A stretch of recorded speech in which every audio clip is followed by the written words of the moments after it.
नमस्कार दोस्तों, market prediction में आपका बहुत बहुत स्वागत है। दोस्तों बात करें एचडीएफसी बैंक की तो 1603 रुपये का शेयर चल रहा है और यहाँ पे थोड़ा बहुत बढ़ने की कोशिश भी कर रहा है। बैंक निफ्टी ऑलरेडी थोड़ा सा माइनस चल रहा है आज के दिन में। तो यहाँ पे मैं कहूँगा कि अगर आपको एक बाइंग पोजीशन चाहिए तो ये वीडियो आपके लिए काफ़ी अच्छा होने वाला है। और चैनल को सब्सक्राइब नहीं किया, चैनल को सब्सक्राइब कीजिए, बिकॉज ऐसे ही कुछ प्रॉफिटेबल नॉलेजेबल वीडियो मैं आपके लिए लाता रहता हूँ जहाँ पे एक short term targets and long term targets रहते हैं। मैं कभी भी इंटरडे के लिए आपको मैं गाइड नहीं करूँगा। इंटरडे मुझे जब भी मैंने यहाँ पे मेरे मार्केट एक्सपीरियंस से मैं बोलता हूँ तो मुझे लॉस ज़्यादा देखना पड़ रहा है। ऐसे कहूँगा कि मार्केट में ऐसी न्यूज़ आती है या फिर ऐसे स्ट्रेटजी देखने को मिलती है, मार्केट में ऐसे एनालिस्ट देखने को मिलते हैं जहाँ पे हमें नुकसान भी हो सकता है। तो मैं शॉर्ट टर्म और लॉन्ग टर्म की ही बात करूँगा। तो यहाँ पे अगर आप शेयर के अंदर शॉर्ट टर्म और लॉन्ग टर्म में इन्वेस्ट करते हैं तो मैं ये वीडियो आपको पूरा देखना चाहिए। तो दोस्तों हम चलते हैं यहाँ पे स्टॉक डिटेल्स पे। तो चैनल को सब्सक्राइब करेंगे तो आपका साथ हमारे साथ बना रहेगा और आने वाले कई ऐसे वीडियो रहेंगे जिसमें आप अच्छे प्रॉफिट की जा सकते हैं। ठीक है, तो यहाँ पे अगर हम बात करें एचडीएफसी बैंक की तो यहाँ पे आपको क्या करना पड़ेगा। पहले तो आपको इस बैंक के बारे में जानना पड़ेगा, जो मैं हर बार डिटेल्स बताता हूँ हर एक वीडियो के अंदर। तो थोड़ा सा आप देख लीजिए। लास्ट में हम चार्ट पैटर्न पे बात करेंगे, कौन से लेवल हमारे लिए बेस्ट होने वाले, बिकॉज उसके हिसाब से ये हम जो है निश्चित करते हैं कि 3 महीने में हमारा कितना प्रॉफिट हुआ, 3 महीने में हम कितना प्रॉफिट यहाँ से निकाल सकते हैं। तो ये एक बेस्ट नतीजा आपके लिए हो सकता है कि आने वाले टाइम पे एक अच्छा प्रॉफिट ले। तो वो 3 मंथ के हिसाब से मैं गाइड करता हूँ। तो यहाँ पे मैं वो लास्ट में बताने वाला हूँ। इससे पहले मैं आपको ये बता देता हूँ कि इसमें क्या हुआ है और कैसे प्रॉफिट्स हमें देखने को मिले हैं पिछले 1 साल में।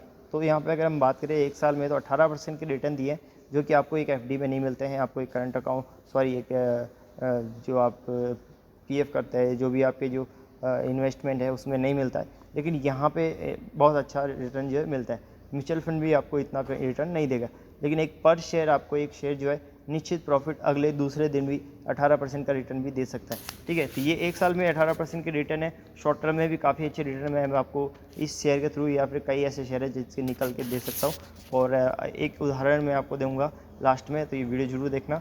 एक दिन के अंदर लगभग 20% का मैंने प्रॉफिट देखा है और 2 दिन के अंदर लगभग उसका अच्छा खासा प्रॉफिट मैंने कमाया। तो यहाँ पे अगर हम बात करें शॉर्ट टर्म के अंदर पॉजिटिविटी है, लॉन्ग टर्म में भी पॉजिटिविटी है। और यहाँ पे आने वाले जो शेयर्स की बात करें, इससे सिमिलर शेयर्स जो बैंक के ही शेयर रहेंगे उनकी मैं बाद में बात करूँगा। अगर बात करें फंडामेंटल एचडीएफसी बैंक के, तो क्वालिटी करके ये जो शेयर है वो एक्सीलेंट अच्छे से वर्क कर रहा है। आने वाले टाइम पे और भी अच्छे से इस शेयर की बढ़ोतरी होने वाली। ठीक है, एक्सपेंसिव अगर बात करें और उससे वैल्यूएशन बात करें, एक्सपेंसिव है। पॉजिटिविटी है फाइनेंशियल ट्रेड में, तो फाइनेंशियल ट्रेडिंग की अगर पॉजिटिविटी रहती है तो मैं तो कहूँगा कि आप इसमें लॉन्ग टर्म में भी बन सकते हैं और शॉर्ट टर्म में भी काफ़ी अच्छा प्रॉफिट निकाल सकते हैं। प्राइवेट सेक्टर का बैंक है यहाँ पे, और अगर इसका मार्केट कैप देखें तो 8,95,000 करोड़ का मार्केट कैप है, जो कि बहुत ही अच्छा है। बहुत ही आने वाले टाइम पे आपको एक प्रोत्साहन देगा। 1 ईयर की रिटर्न अगर हम बात करें 18% की रिटर्न है, सेक्टर के 29% की रिटर्न है और मार्केट के अंदर 19% की रिटर्न है। तो ये कम नहीं है, काफ़ी अच्छे रिटर्न्स ये दे रहा है। और साथ में अगर हम बात करें पी रेशो की 20 पॉइंट्स के साथ बना हुआ है और डिविडेंड यहाँ पे 1.19, मतलब अगर कंपनी डिविडेंड भी देती है तो ऐसी कंपनियों पे आप लॉन्ग टर्म के लिए साथ आराम से रह सकते हैं। बिकॉज डिविडेंड अगर आपको कोई कंपनी देती है तो आप उसमें अगर लॉस में भी हैं तो भी कंपनी कुछ जब भी प्रॉफिट में आती है, चाहे आपका शेयर थोड़ा सा कम माइनस में हो, लेकिन आपको डिविडेंड के आपके डायरेक्ट बैंक में आता है जब भी कंपनी डिविडेंड अनाउंसमेंट करती है। सो ये आपको अगर मार्केट में आप बने हुए हैं ऑलरेडी, आपको अनाउंसमेंट पता है, तो ये आपको पता चल जाएगा जब भी डिविडेंड मिलता है। प्रमोटर्स आप देखिए यहाँ पे तो होल्डिंग तो 25 की यहाँ पे थोड़ा सा स्टेक कम किया है, तो थोड़ा सा देखा जाएगा। एफ की बात करें बढ़ाया है लगभग 0.14% के हिसाब से एफ ने यहाँ पे स्टेक बढ़ाया है। म्यूचुअल फंड की बात करें 0.10% यहाँ पे स्टेक बढ़ा है। इंश्योरेंस कंपनी थोड़ा 10% कम किया है।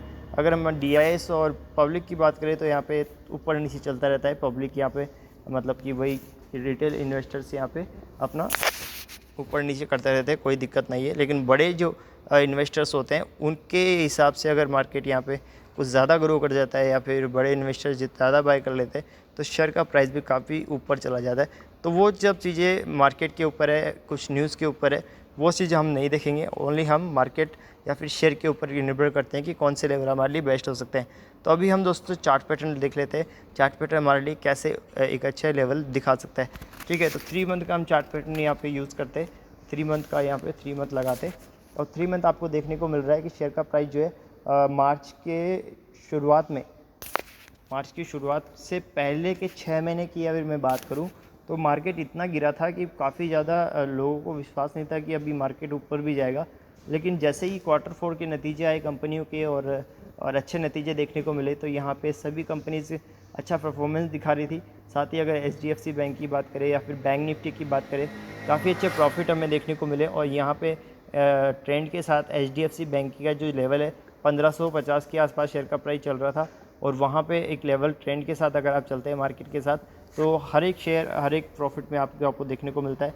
तो ये शेयर का जो 1 मंथ का रिटर्न था वो पर शेयर आपको लगभग 100 रुपये से 150 रुपये का प्रॉफिट आपको देखने को मिला। तो ऐसे ट्रेंड बहुत कम मिलते हैं, लेकिन अगर ऐसा हुआ है तो हमें कौन से लेवल पे रखना चाहिए बाइंग, और अभी कौन से लेवल हमारे लिए बेस्ट हो सकते हैं। दोस्तों जैसा कि पता है कि 1601 रुपये चल रहा है शेयर का प्राइस। मेरे पास भी इसके कुछ 4-5 शेयर पड़े हैं, बिकॉज़ मैंने ऑलरेडी इसको बेच दिया था। लेकिन मैं कुछ शेयर रखता हूँ प्रॉफिट लेने के बाद में, कुछ शेयर मैं रखता हूँ।